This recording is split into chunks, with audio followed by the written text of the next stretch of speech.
Welcome to the Missouri Wind and Solar Podcast. I'm your host, Wes Shank, coming to you from our store in Seymour, Missouri. Each week with my co-host and Missouri Wind's General Manager, David McDarris, we discuss the latest on renewable energy. Check out our additional educational information on our website at mwands.com. Thank you for downloading this podcast, and please subscribe. Okay, so I'm figuring that our podcast statistics must be getting low because the subject today is batteries. And so no matter, I think if we just say batteries, I mean, like the podcast download goes up by a factor of 3 times or something like that. So yeah, batteries. Batteries. So David said he wanted to talk about one of my YouTube videos today because I think he just watches my YouTube videos to help him go to sleep at night and just thinks about that. So, but yeah, let's talk about what we did in the YouTube video where we talked about sampling. So fix all the things that I did wrong in the YouTube video. You didn't really do anything wrong. So that's, but there's just some people that I think that listen to this that maybe doesn't watch the YouTube videos, but you should because they are good. Yeah, he does a good job with it. So, and it's tough because I know they get distracted by my handsome nature and all, and I mean, some of it gets lost. Because I've got a voice for radio, so. Or a face for radio. Old Paul Harvey. But yeah, Wes had gone into a series in YouTube, and it's Common Battery Errors. And I've been in this industry for a while now, as is Wes. Wes is always learning, just like I'm always learning, like all of us here are learning. As new products come out and different things. And just over time, just as the battery industry as a whole has learned, different things of cable lengthening, making sure that they're equal. And there's just been different things come out as this has become a bigger and bigger industry, and batteries are evolving daily. I mean, we're constantly dealing in the battery world. But sampling is always one big issue that's always came out, and it has been since the very start that I've been here, and even before I started here, it was still a big issue.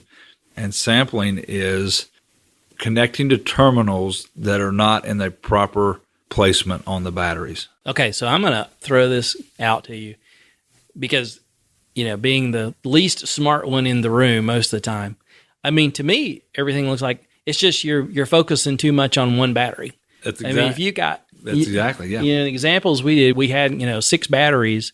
And you're putting everything on one. That's right. And that just really screws things up.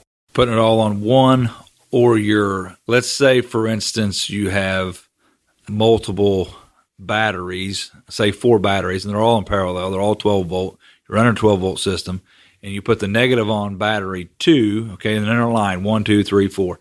And you put the negative on battery 2 and the positive over on battery number 3. Well, you're not really pulling any energy from battery 1 and 4. You're really taking all the energy from 2 and 3. And so that's really going to have a detrimental impact on your system, because what is going to happen is going to draw all that energy down. Wes explains very well in there. Remember, always you're working to the lowest battery. So as there's still energy to be had in battery 1 and 4, it can't draw that out quick enough, or it just doesn't draw it out because it doesn't know to go to draw it out of there. And so it has to do like a kind of a waterfall effect to get voltage back into that battery. And so, making sure that you're hooked up on the proper terminals, and I can't explain that well enough in here. You'll need to go watch his video to see this, what we're talking about.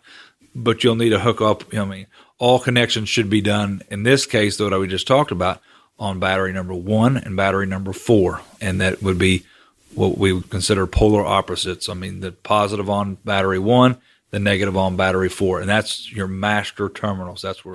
And so, because I mean, the lights finally kind of went off as I was getting taught for this video and making sure that I was doing it right.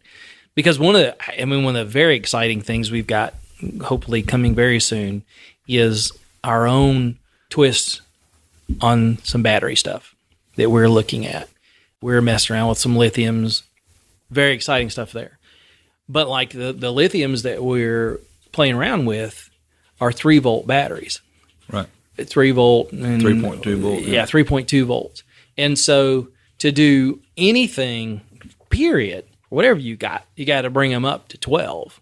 Right. Right. Yeah, So you got right out of the chute, you got 4 wired in series right. immediately. And so even in that situation, if you don't have it correctly wired in the example you're giving in 1 and 4, you're not even getting 12 volts then. Right. I mean, so this is so important. I mean, and matter of fact, would your inverter even? It wouldn't even. So you'd be hooking it up, wondering what the heck was going on, thinking you had if you're battery problem. If you're series together and you're trying to create a series to a specific voltage, say that 12 volts or 20, whatever voltage you're trying to get to.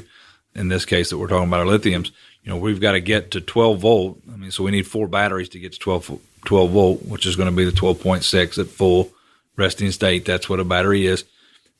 Well, if I hooked up on battery 1 and 3, I'm going to be at 9 point, right. Whatever that 6 math is. Yeah. 9.6. Yeah. I'm going to be at 9.6, versus the 12.8. And so the inverter alarms out and doesn't activate at 10 volts. So it doesn't even activate. It doesn't even turn on. And if you don't understand what we're talking about here, you're gonna think your inverter is bad, right? And it's not. Yeah, and it's not the inverter at all. I mean, and a lot of times that's what we see in sampling is they will maybe be in that parallel circuit, like I was talking about before. Parallel meaning that you're staying in the same voltage. You're just adding batteries to that. But you're staying in the same voltage. You're raising your amperage. Right. You're starting 12 volt. You got one battery's 12 volt. The next one's 12 volt. The next one's 12 volt. And you parallel them together, hooking all the positives together and then all the negatives together. But they just come back down there and they do that hook on battery 1 and 2, and they can't figure out why in the world it immediately draws the power down too much. And their inverter alarms out, and immediately the voltage raises right back up because these other 2 batteries come flooding in on them to raise that voltage back up. But they're like, it just won't run. It turns on and shuts right off. It turns on and shuts right off. And that's 99.5% of the time when something like that's happening. That's exactly the issues that they're having. They're sampling it in one place. It doesn't have enough power just in that 1 or 2 batteries alone to do that. And so it alarms out. The inverter goes into fault, and at that point, the voltage comes right back. A lot of people, if you've ever used just your TV remote, and it push the button one time and it works, and the next time it doesn't work, and then you give it just a few seconds, and then you push it again and it works again, that voltage raises back up, and that even in your TV remote, there's that it has to be at that specific voltage before it can activate, and so as it drains down, it will come back. It's not totally dead. It's just when a real hard load's on it, it'll draw that voltage down in a quick manner. And the other thing too, and again, correct me if I'm wrong, is if somehow you're able in a wrong configuration to draw power off of it. Yeah. Now you're hurting those batteries. Yes. And if you come along later and you call Missouri Wind and you talk with David or you talk with Trevor and they say, well, okay, well you got your batteries wired up wrong, and then you go fix it. You could have done damage. Yeah, now probably did. That the rest of your batteries are now operating to that lowest common denominator. Right. So even though you've got, you may have all brand new batteries, but you screwed up these 2 because you were sampling off of these 2. Well, that whole array now is operating at those 2 crappy one level. Right. Yeah, that's a good point. The thing that happens that we also see a lot that causes exactly what Wes was talking about is somebody will have a 12 volt, maybe a refrigerator or maybe a freezer or whatever the case may be, or maybe it's 24 volt. And maybe, let's say it was 24 volt, they had some appliances that are 24 volt, yet their entire system's in a 48 volt system. And so they say, well, I'm just going to go pull off 2 batteries. 1 and 2 and pull my 24 volt because... Oh, really? Because that's where 24 volts at. I have 12 volt, 12 volt, 12 volt, 12 volt, but I series them together to get my 48. But if I just go hook up on 1 and 2, but I charge up through 1 and 4, that'll be all right. No, it's not. I mean, because you're still sampling out of that battery pack. And so you're killing those first 2 batteries. And it happens. I mean, it happens Wow. way more often. And so there's products that you don't have to do that with. I mean, you have a step down converter is what it's called. And it takes your 48 volt and it'll be in a certain amperage. You can get them in 10, 20, 30, 40, 50, 60 amps that's capable of pulling across. And then you hook that up to your 48 volt system, and then it actually bucks down that voltage down to the 24 so it doesn't burn up that equipment that you're trying to run. So, there's some people that will say, well, I just need it for this. I just need it for lights. It just doesn't matter what you're doing it for. If you're sampling on battery banks, you are hurting your batteries. Period. End. That's the end of the discussion. That's what you're doing. Now, lithiums, the ones that we're carrying now, they're voltage specific. They're either 24 or 48 volts. So you can't really sample those. You can I say that. So let's say that you can't series those, can you? You can't series them. No. No. But you use a combiner box to put them together.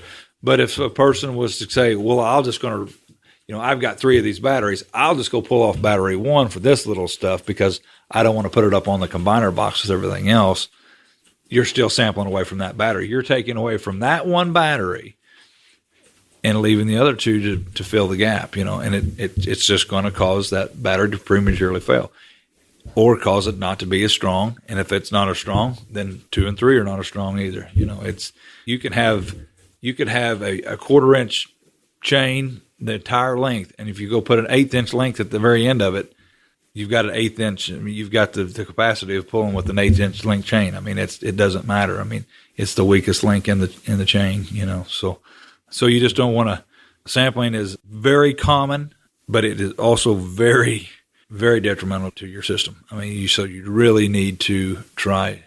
If you got any questions on batteries, I mean, that's the number one thing cost usually in a system is your batteries. Just call us. I mean, we'll either send you or get on our website. We have tons and tons of battery diagrams already drawn out. Just look at those. And if you have any questions on them at that time, give us a call or just give us a call, This is old school. This is like running your lawnmower without oil in it. Yeah. I mean, it's too simple not to, We had a customer just yesterday and we told them the exact thing that we're talking about right now. But their response was, well, that's going to be a pretty tough job. Maybe it's running right now. Right now is the key word in that. It's running right now. Tomorrow, next day, it might not be running. And if it is, I guarantee you, if you were going to get 5 years out of your batteries, you're going to get 6 months out of your batteries, and that's a big cost. I mean, that's just, so I would definitely recommend if you don't think your batteries are wired properly, and here's the deal. It's hard for me, but sometimes you just got to be humbled in the deal and be like, I screwed up. Just don't really know. That's hard for me to do sometimes. You can ask my wife, but man, I mean, it is one of those things that just call and make that simple phone call. Yeah. I mean, the big thing is most of us, I mean, if we were not electricians that went to trade school or whatever, I mean, we just worked with our dad or something like that, putting a new outlet in or stuff like that. I mean, you're used to working in AC and all of, this is not that. This is not that. Even if you are an electrician, if you are not an electrician that is an RV mechanic, right, that is studied in the DC, it is nothing like AC. It's easier than AC, in my opinion, but it's nothing like it. I mean, it's you just don't just think because I know how to put an outlet in that you do know. That's great. You do know how not to get shocked. The wire's not even the same thing. You know how to not get shocked, and that's the first thing in electricity. Just don't get shocked. But call somebody that has a little bit of expertise in the deal. I think some people get nervous of calling and thinking, well, they'll think I'm dumb. They'll think we never think that. We just want systems to work like they're supposed to, because if they work like they're supposed to, you're happy with the system. You may want to grow that system, and we the place that you come back to do that. I mean, I think I've told it before. I mean, Jeff gave me some solar panels to shut me up in Georgia because I kept bugging him about putting a wind turbine up in the trees, and he kept telling me no. And so I think he finally gave me some solar. I think he gave me 300 watt panels, hoping I would shut up. And then I think my ultimate wisdom was to go to Home Depot and get the thickest, beefiest underground wire to then, put those two panels together and then connect it to the underground wire, the AC underground wire, and run it into the garage, into the GTI in there, and then wonder why it wouldn't work. Well, wonder why it was only producing, I can't even remember what I was. Not very well. Not very well. Yeah. And it's like, Jeff, them 300 watt panels.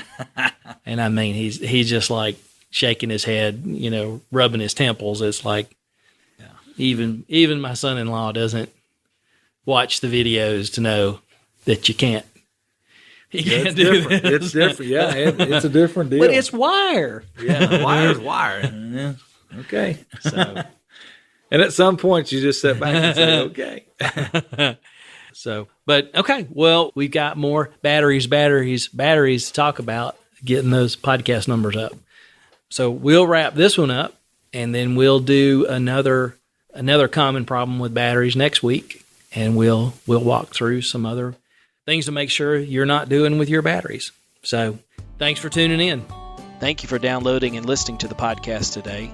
If you have a question that you'd like to hear us discuss on the podcast, email us at radio@mwands.com. You can follow us on our website, mwands.com, or subscribe on iTunes or Stitcher.